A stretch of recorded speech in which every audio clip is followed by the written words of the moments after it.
fin de la récréation, l'irrationalité ne peut gagner contre la raison. Et les arguments du style « c'est une maladie propagée par les étrangers »,« la vaccination va changer mon ADN » ou bien encore « les effets secondaires du vaccin sont dangereux » doivent être définitivement bannis. Maintenant, c'est une question de vie ou de mort et les non-vaccinés portent une lourde responsabilité dans la propagation de la maladie. 90% des hospitalisés en Polynésie ne l'étaient pas et refuser le vaccin peut être désormais considéré comme un acte aussi dangereux qu'égoïste. Le virus, il s'attaque d'abord à ceux qui ne sont pas vaccinés. Aujourd'hui, on assiste à une vague grave, une deuxième vague de Covid avec le virus Delta, qui est nettement plus contagieux que le premier. Il n'est en soi pas plus dangereux, mais comme il est beaucoup plus contagieux et qui touche des personnes qui ne sont pas encore vaccinées, on voit émerger des cas beaucoup plus nombreux dans la population, ainsi que des cas hospitalisés plus nombreux.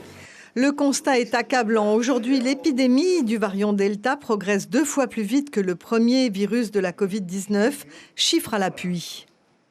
C'est parlant, il n'y a pas besoin d'être scientifique pour le voir. Il y a 1 an, nous étions en haut d'un pic, on a réussi à faire chuter le pic, qui a chuté normalement et avec l'ensemble des mesures que nous avons mises en place il y a 1 an, ça s'est stabilisé et là en moins de 10 jours, le pic est en train de remonter.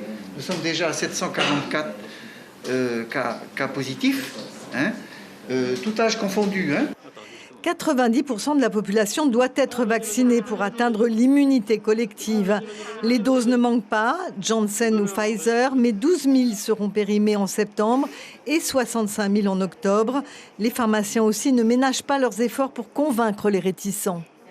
Le variant Delta peut provoquer quand même une seconde infection si l'immunité n'est pas suffisante.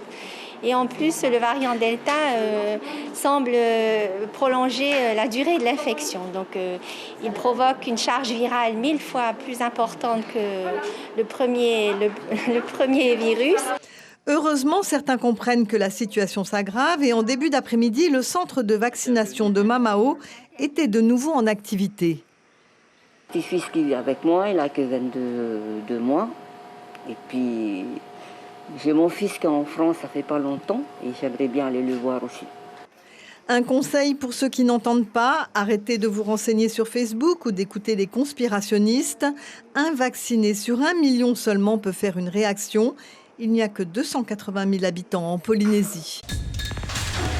L'information en continu sur Polynésie la première, Internet et réseaux sociaux.